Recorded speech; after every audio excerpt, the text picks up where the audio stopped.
Hi, everyone. Thank you for joining. I'm Lesley. I'm one of the midwives at My Expert Midwife, and I'm joined by Cathy, another one of our midwives at My Expert Midwife.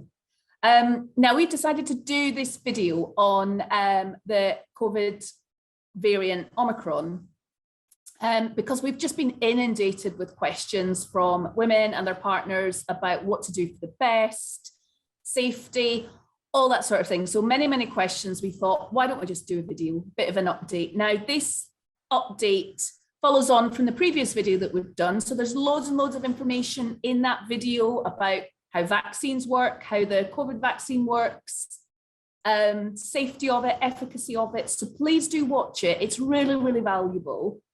In this video, what we're going to do is look again at the virus. Cathy's going to take us through the virus, the variants, so the difference between Delta and Omicron, how the vaccine works, how the specific vaccines work. And for those that maybe have decided that you still don't want to have the vaccine, we think it's really important that we just give some really clear advice on how you can make your life safer, especially during the Christmas period. This time, at the moment, certainly the next 4 weeks, we're going to see a huge increase in the infections of Omicron. And I think it's important that we face into that. And we don't shy away from the fact that there are ways that you can help make your life and, the life of your family safer, but it will involve restrictions. So, Cathy, over to you. Can you just give us an overview then of the virus and maybe the difference between Delta and Omicron? I can, yeah. Hi, everybody. The overriding tone that we should take today is that overall the risk in pregnancy is not of severe illness, that we're not frightening you with the risk of death and illness being severe. We do know that 66% of all pregnant women infected with COVID have a mild flu-like illness. We are concerned about the 33% for whom it causes serious illness. So that is why we have taken the decision as a company to give you the information that you need to keep yourself safe. And yes, Omicron is different. So the virus itself is a coronavirus. This is similar to the coughs and the colds that we're all used to throughout our lives. We don't give it a name when we get a cough and a cold. We say, I think I've got the flu or a cough or a cold. We don't say I've got Haemophilus B influenza. The pandemic that we're facing at the moment is novel. It's new to the human race. Nobody's immune system has dealt with this for longer than the pandemic, the 20 months that we've had the pandemic for.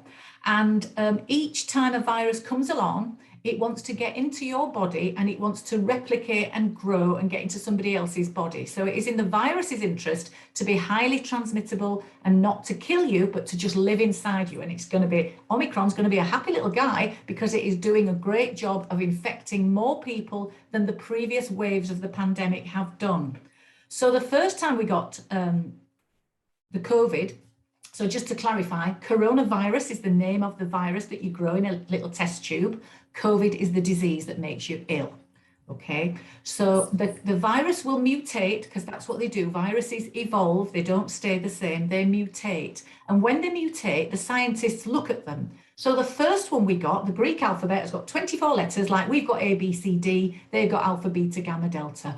And they name each variant. We used to call it the Indian variant, and we're calling Omicron the South African sourced virus, but really those names are useless. It's global, it's going to go all over the world. It doesn't matter where it is first identified. So the viruses change and the scientists name them alpha variant, beta variant. Now, Omicron's the 11th letter of the Greek alphabet. There have been lots of variations that didn't worry the scientists, but we've got to this one and they've called it a VOC, a variant of concern.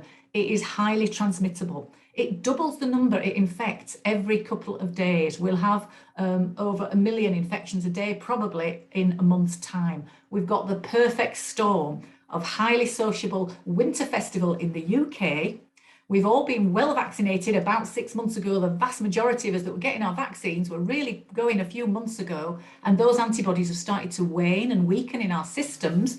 So we're not as well protected as we were. And now they've looked at Omicron, and you've seen it, haven't you? It looks like one of those plastic balls that you put in the tumble dryer or something with little spikes sticking out of it. It's these spike proteins that can change It's like the virus can take its coat off and put a different one on, so your immune system doesn't recognise it. It's like when you get told you can't go into the nightclub and you go out and get changed and try and go in again and think the bouncer won't recognise you. The immune system is trying to spot it, but it's not as good at spotting Omicron.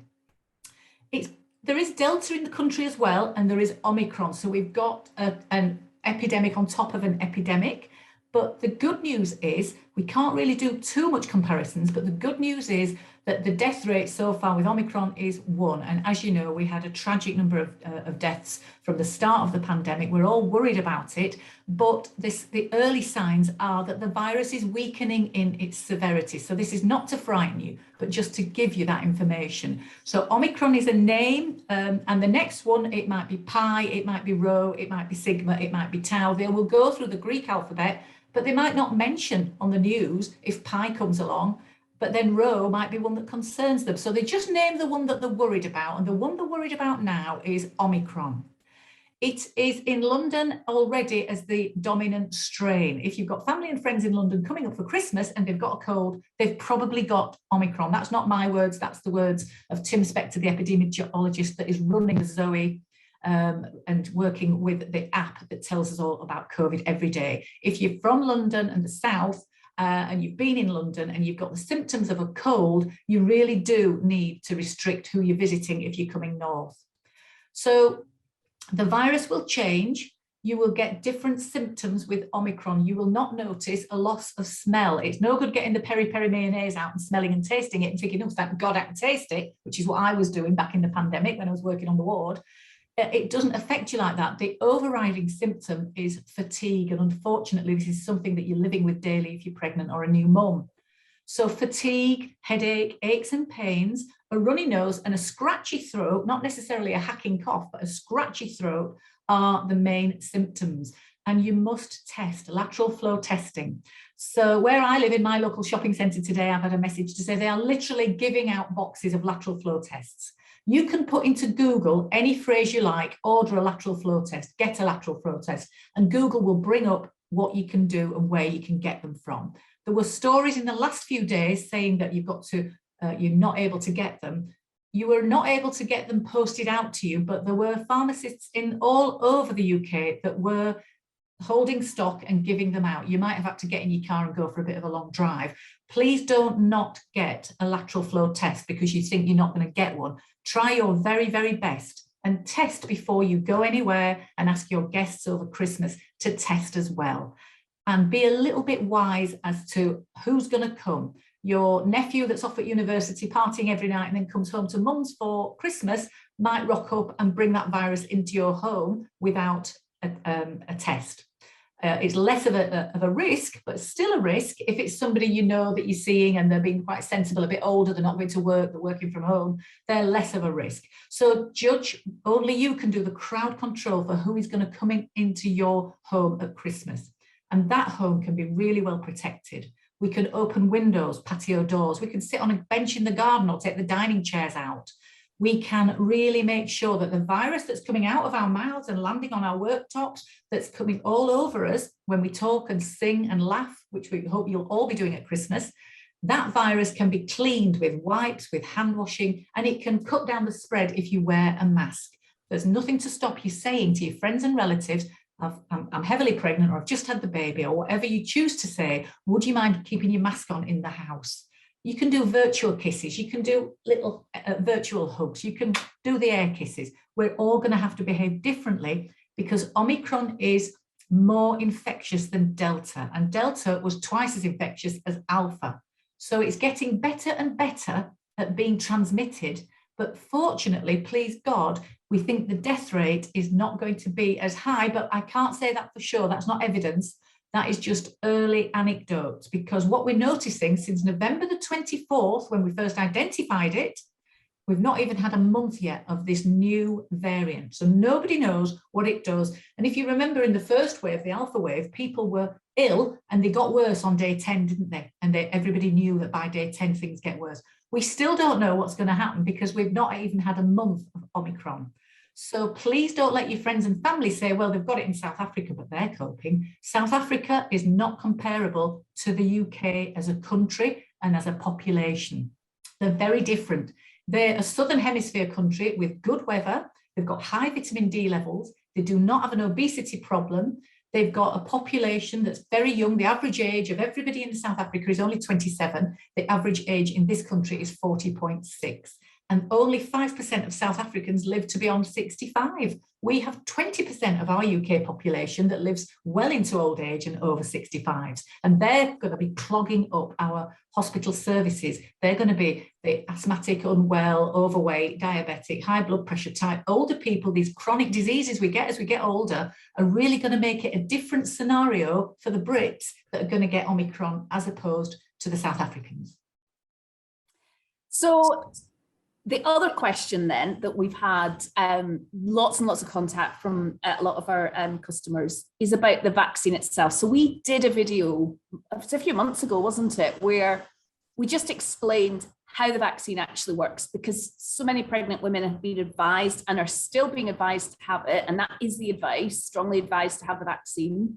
And what we did was we looked at it very much from an explaining why the vaccine is safe. We did a lot of myth busting as well. It's quite a comprehensive video, so please do watch it. But I think it's probably a good idea, Cathy, just to go back over just succinctly, just to explain how a vaccine works, specifically this vaccine.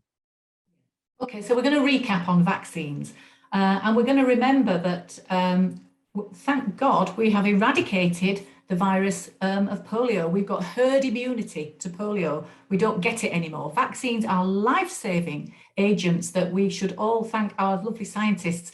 We've been very lucky to get a vaccine against COVID-19.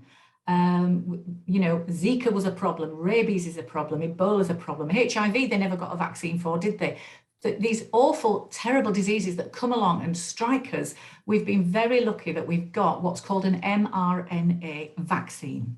So this is a type of vaccine that is similar to your flu jab. If you've had your flu jab, it works in the same way as the whooping cough, if you get a whooping cough jab to protect your baby. mRNA stands for, the M stands for message.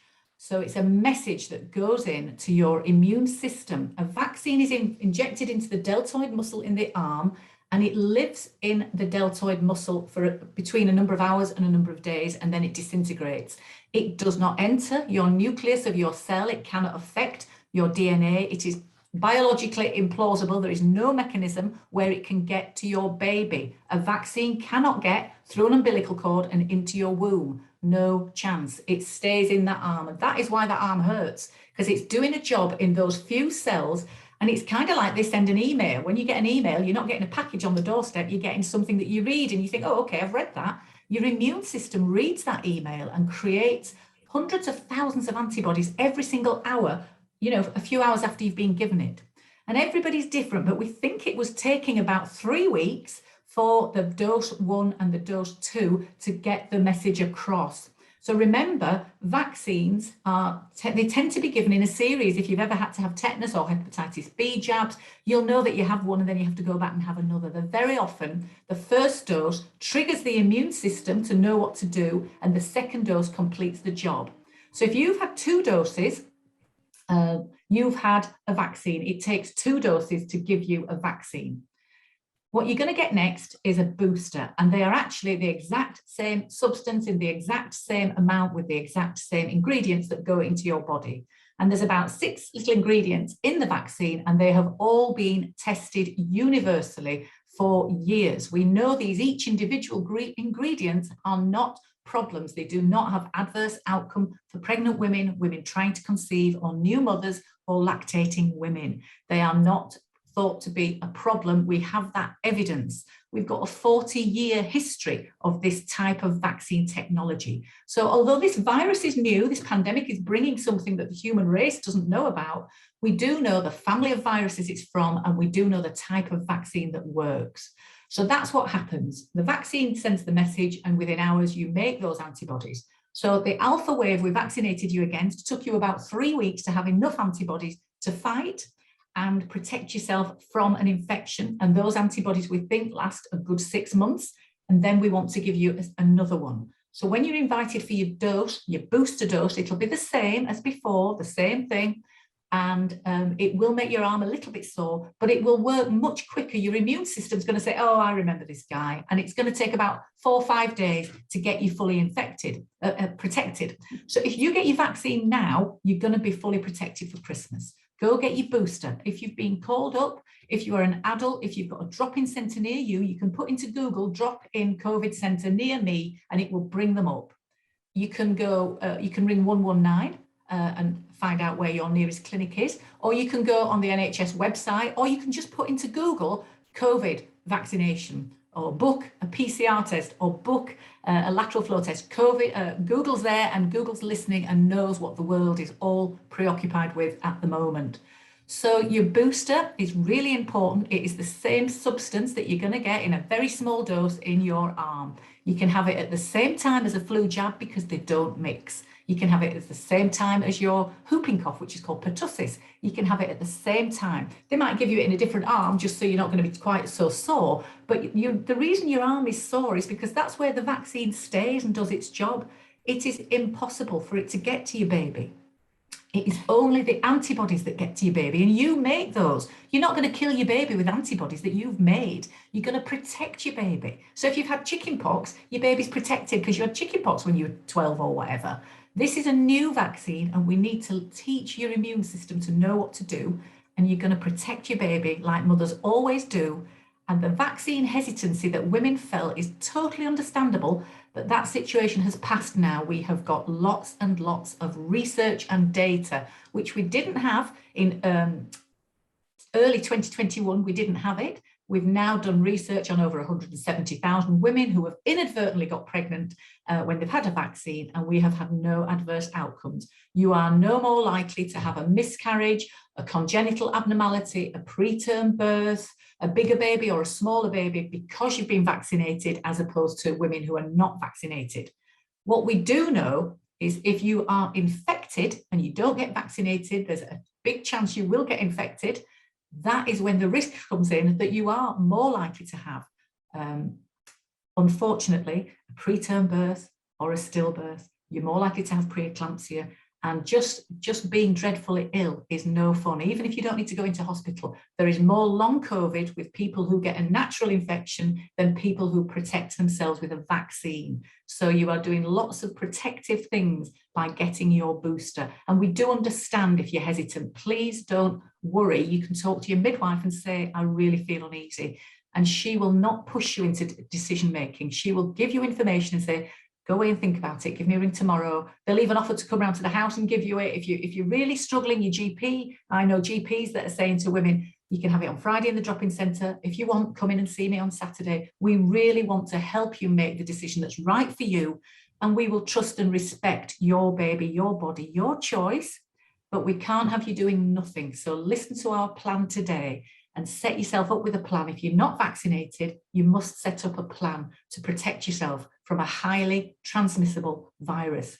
Incredible. 20 people at a party, 19 of them get Omicron. They were masked, they were double jabbed, the windows were open. It's managing to be sneaky as this Omicron, and it is just fooling our systems at the moment. The booster needs to get out. I've got a letter down here from Boris Johnson saying thank you today, and do I want to go help out because I was vaccinating in the early stages of the pandemic. We're going to throw everything into getting the booster out there. Please do try and get your booster, because in 4 or 5 days time after you're boosted, you have got added protection. Now, no vaccine is 100% safe. You could still get COVID even after a vaccine and protection and antibodies, but you shouldn't get severely ill. We do know that you've got a chance of maybe having a light illness if you've had your vaccine and you do succumb to the infection. It is massively protecting you from serious illness. So do bear that in mind. I think the other benefit that we probably should look at of having the vaccine as opposed to just being safer would be the fact that the babies are actually having that antibody cover as well, passed down through the placenta or through breast milk. And I think that's obviously something to bear in mind as well, that even if you've not had any of your vaccinations, just one is better than none, and it will confer some benefits to your baby. we don't know how long this will continue for. So it's not something that we can say, well, actually, you know, in 4 weeks, this could all be over. It's, you know, it's probably something that we're going to have to learn to live with. So again, there's actually more information on our previous video about how those antibodies are actually, how they evolve, how they're actually passed through to baby and how effective they can be for baby. I think different antibodies. There are different antibodies. There are antibodies in your blood and there are antibodies in your milk if you breastfeed. So you're going to give your baby antibodies through your cord blood. And that is why we recommend delayed cord clamping. The most of the transfer of antibodies is in the later weeks of pregnancy, which is why the poor little babies that are born prematurely miss out on a transfer of antibodies. That's why premature babies are more vulnerable to infections and things, because they miss out on their mum's antibodies. Your body will shunt that over in the later weeks of your pregnancy.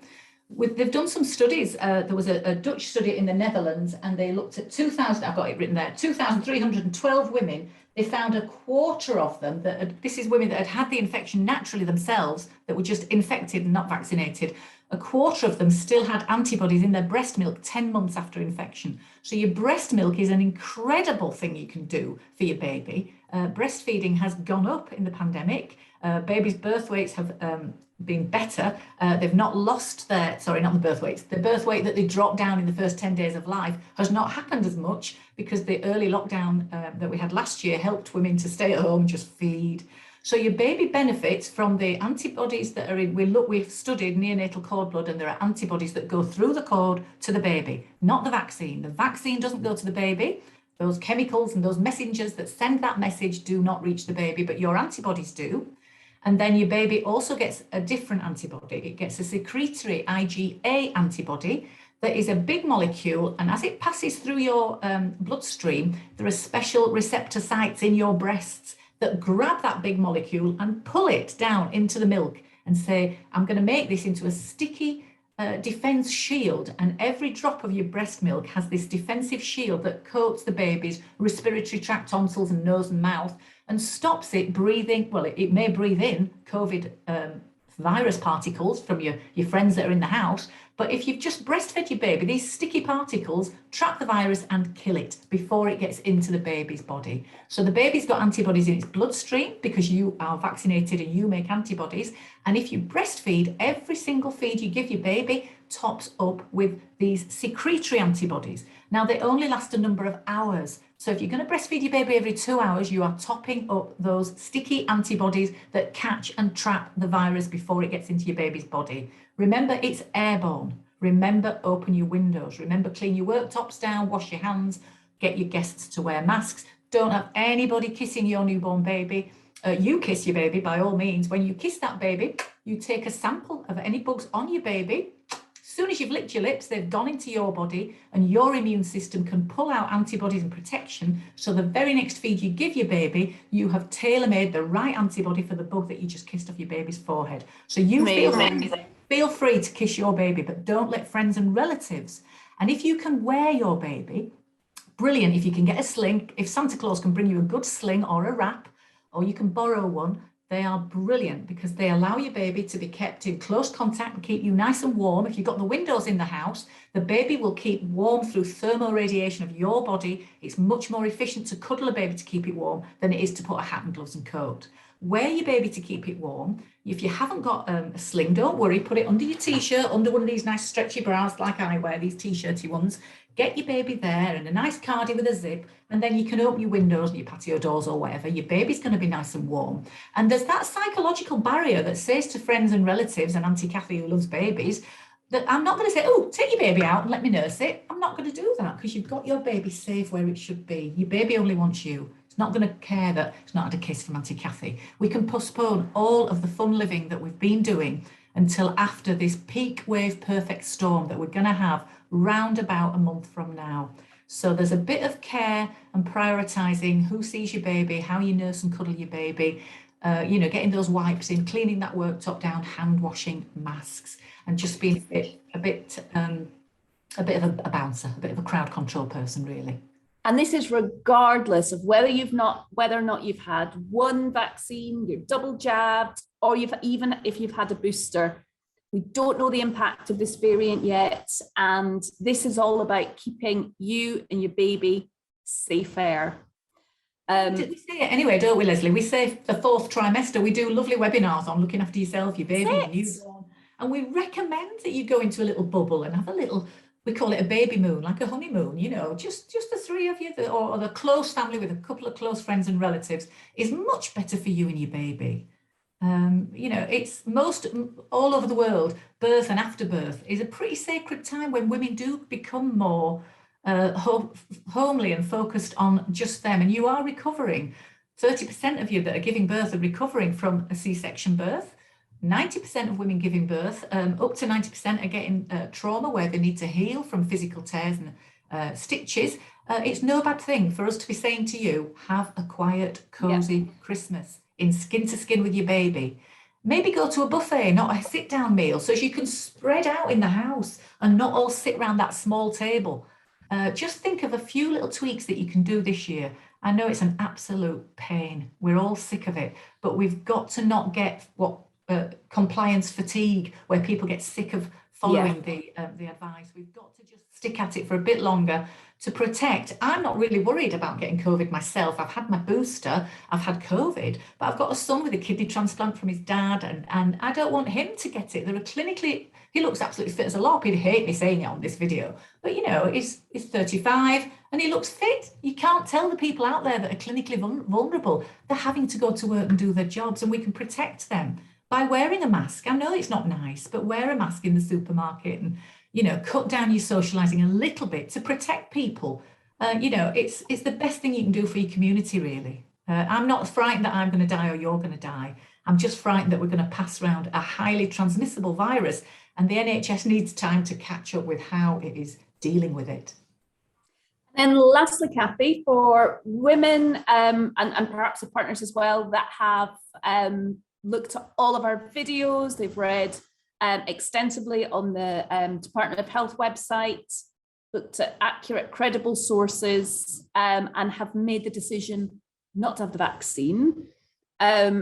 We just want to really discuss some tips for you to help keep you and your baby and your family safer. And I think especially large gatherings, it's just a petri dish, really.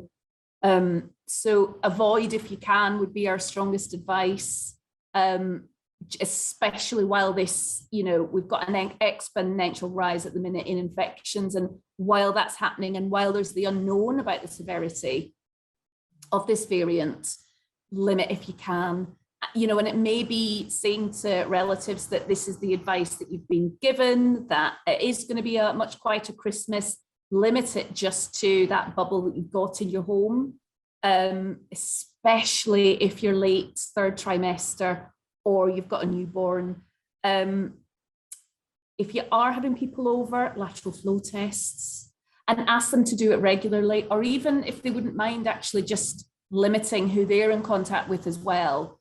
I think as well, you know, windows open, it's back to those same restrictions and advice that we had right at the beginning of the pandemic. And again, as Cathy said, baby wearing is amazing. It reinforces the fact that you are that mother bear, and it dissuades people from wanting to have cuddles and inadvertently putting you in a really difficult social position, because it's difficult, Cathy, isn't it? It's so difficult to say to relatives. It's difficult. It's different when it's your close relatives, like your sister, that you can say, no, it's fine, it's fine. It's a bit more difficult when it's maybe in-laws or aunts-in-law, where sometimes they can be a little bit pushy. I'm not speaking from experience, by the way. But, you know, sometimes they can be a bit pushy. I've seen it postnatal visits, and it just makes it really difficult for them to say, yo, come on, I'll have a cuddle of your baby, that you can say, oh, no, they're settled there. And they do settle amazingly well, babies. Yeah, they do. Baby wearing. But they might want to smell your, when they come to mum and they smell your milk, that's when you get your feeding cues. You're going to miss feeding cues if Auntie Cathy's cuddling the baby. We can all cuddle and joggle and jiggle and get them to calm and settle, but you're going to miss those feeding cues. And remember, if you're breastfeeding and you're vaccinated, you're giving your baby top-up protection all the time. And you're going to have to, I think, learn a new etiquette of asking people that come to the house. We know 20 million boosters have gone out already. So there's a fair chance that your friends and relatives are going to say, I've had my booster. And if they've had it more than 4 or 5 days ago, they've got loads of antibodies. So what that is doing is making them less likely to get an infection, therefore they can't pass it on to you. And it's less likely that whilst they're in your house, they will pick up an infection because they're boosted. So they've got massive protection. They haven't got total protection. There's no 100% in this, but they've got about, we think, 75+% protection if they've had their booster against Omicron.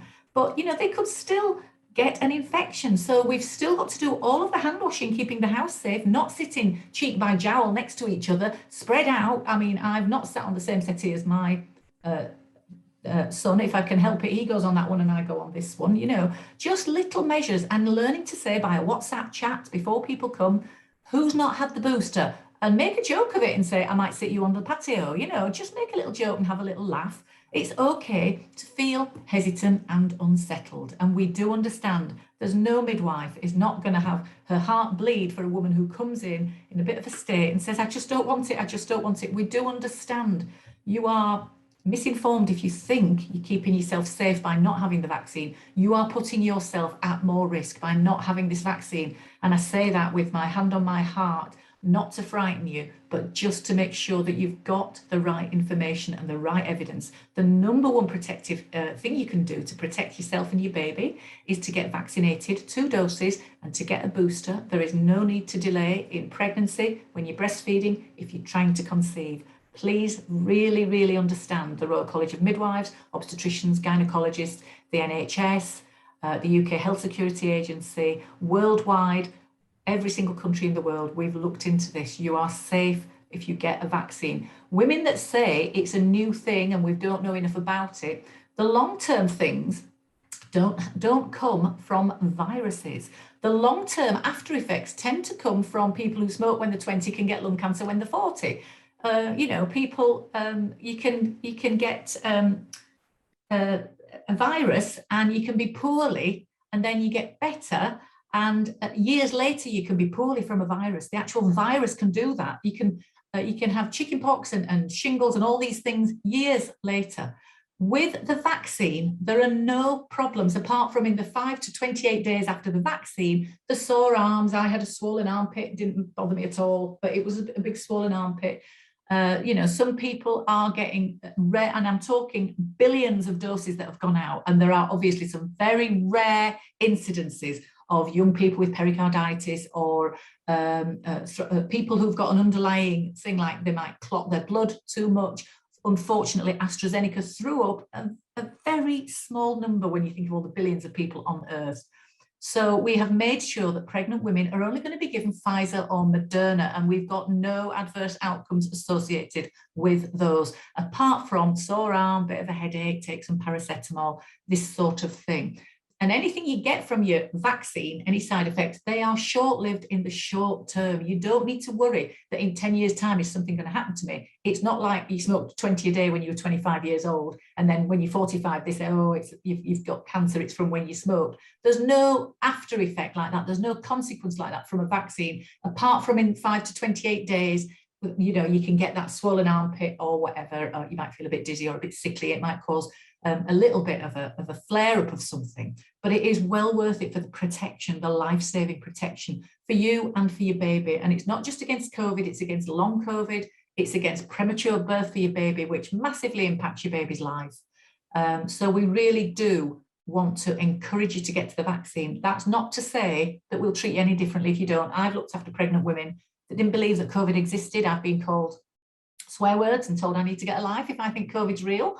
But I've looked after that woman just as well as I looked after everybody else on my ward that day. So you will be respected. The choice you make is really important, that we understand this is healthcare and you decide what goes in your body. But don't decide on misinformation that you've got from a friend who might be talking about what happened in the early stage of the pandemic when we had no research data on pregnant women, and midwives were saying, well, why not wait until you're after your first 12 weeks because we haven't got any research. We've now got research. We've now got hundreds of thousands of babies born whose mothers were vaccinated in pregnancy. And we know we can reassure you that there are no adverse outcomes associated with vaccination, but there are lots of adverse outcomes associated with you getting this infection. So protect yourself and your baby.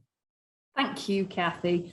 Right, well, I hope you find this information in this video really, really helpful. Do look at our other video as well. The government advice will be changing daily on this. There will be data coming in and we won't really understand those data until probably another 2 or 3 weeks, I wouldn't imagine. So we're going to pop the link to the government website so that any updates, you can have them as they happen. So thank you for joining us. We will update as we need to, but have a lovely, lovely festive period. Yeah, thank you again. Christmas, everybody. And it's just one day, isn't it? Get yourself through it the best you can. Keep yourself safe. Thank you. Thank you. Bye. Thanks, Lesley. Bye.